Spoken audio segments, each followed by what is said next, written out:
Здравейте! Намираме се на круизен кораб, плаваме с Аполо и цялата група се забавлява днес. И сега ще ви покажем къде са тези забавления, какво има на един круизен кораб и къде ще можете да почивате и да играете.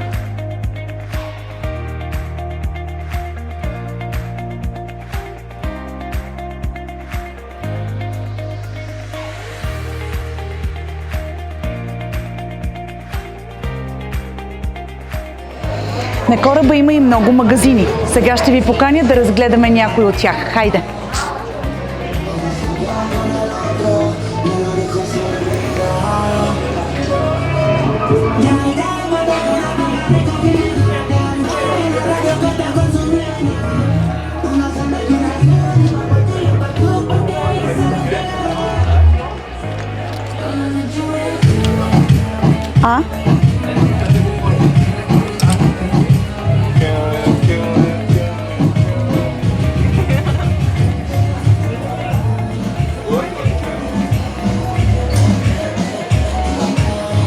Hello.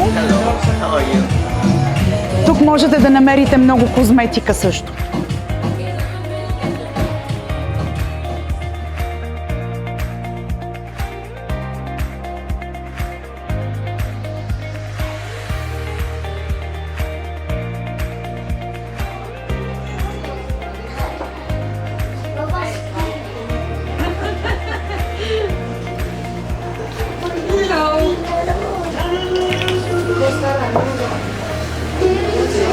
Hello again. How are you? Good. Today we will talk about this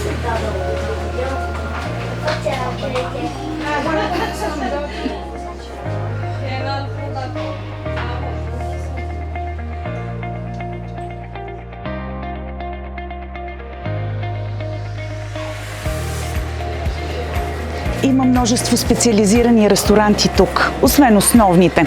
Така че можете да опитате най-вкусното суши насред морето. Ето вижте, момчето в момента го приготвя.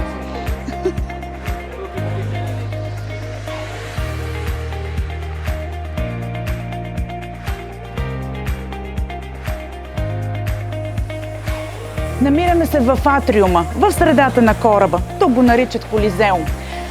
Тук долу е сцената, а пък наоколо са разположени меки диванчета, за да можем да се разположим вечер, гледайки представленията. Около нас има множество барове, за да може да поръчаме любима напитка, докато се наслаждаваме на изкуството.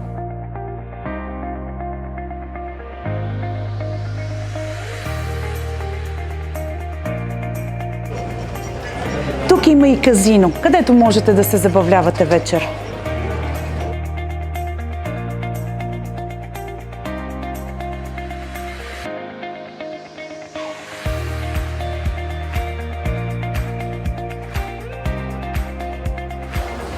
Това е един от основните ресторанти, където можем да закусваме, обядваме и да вечеряме. Като за вечеря имаме запазена наша маса и се храним на нея до края на круизното пътуване.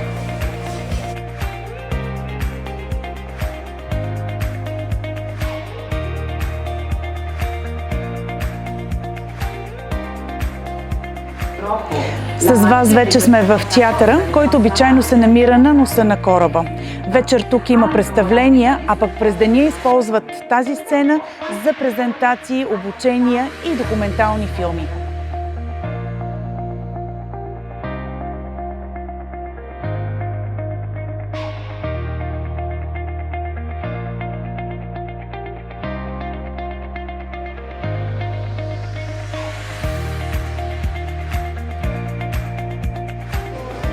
А тук сме в един друг специализиран ресторант, където правят най-вкусните пици.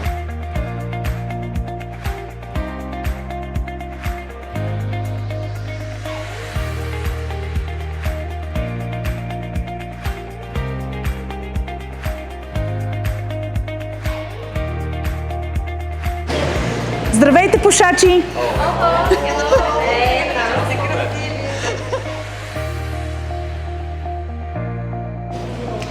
С вас вече се намираме в бюфета. На различните кораби той има различно местоположение, но хубавото е, че тук можете да изберете от витрините какво точно да хапнете. Тук има и диспенсери за вода, които в зависимост от кораба работят свободно през целия ден или само по време на часовете на хранене. Елате да се разходим.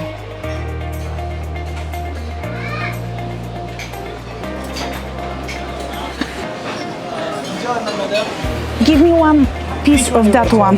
This one? Yes. Okay. Thank you. Тук нямате запазена маса, но можете да седнете навсякъде, където има свободни места и да похапнете вкусно.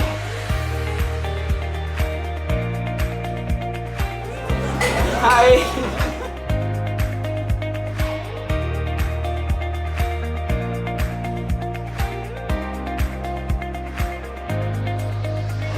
Тук е закрития басейн. Той е много подходящ за дестинации, където е ветровито или температурите са по-ниски. На кораба естествено има и открити басейни, а и джакузита.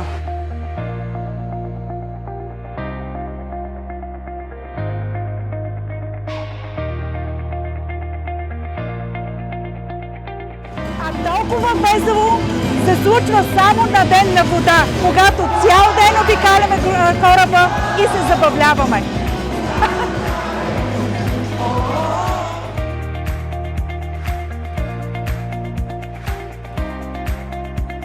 Сега ще ви покажем най-високата палуба, защото точно под краката ни са долните палуби и подът е прозрачен. Забравете страховете. Чувството е уникално. Можете да погледнете в задната част на кораба сме и как... Грешка. Можете да погледнете... Грешка. Сега сме намираме в задната част на кораба. Да. Намираме се в задната част на кораба и можете да погледнете каква дирия оставаме. Гледката е прекрасна, заслужаваща хиляди снимки.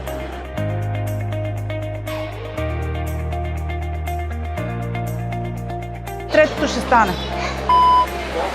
На борда на кораба има точно такива места, на които можете да поседнете и да се любувате на водата, докато плаваме.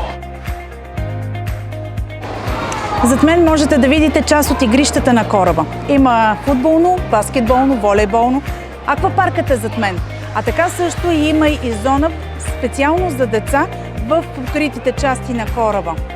Тази зона е разделена на различни възрастови групи и е подходящо да оставим децата си там за кратко време или за по-дълго, в зависимост от вашите предпочитания.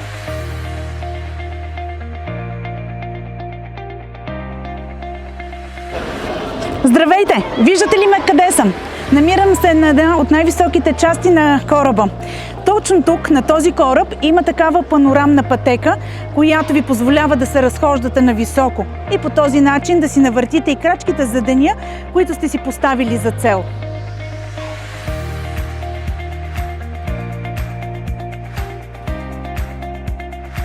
Когато сте на круизно пътуване, не дейте да забравяте банските си костюми, защото има много такива места за слънчеви бани и за плуване.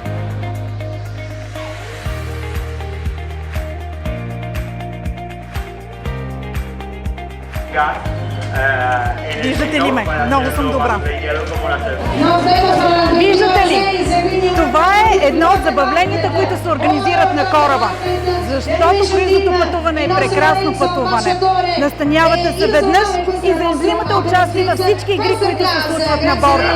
Това е докато корабът е на вода. Когато сме на пристанище, обикаляме градовете на екскурзия. Тук има забавление и за възрастни, и за деца. Като децата са разделени на различни възрастови групи. Но за възрастните има изключително много уроци по танци, йога, също така и как да правим аперол шприц. В момента го видяхте и вече аз съм специалистът на Аполо. Също така можете да разгледате целия кораб, да намерите своето уютно местенце. Навсякъде приготвят коктейли и храна за нас, само за нас, за да бъде денят ни пълен. Така, забавлението тук е безкрайно. Заповядайте с нас на круиз.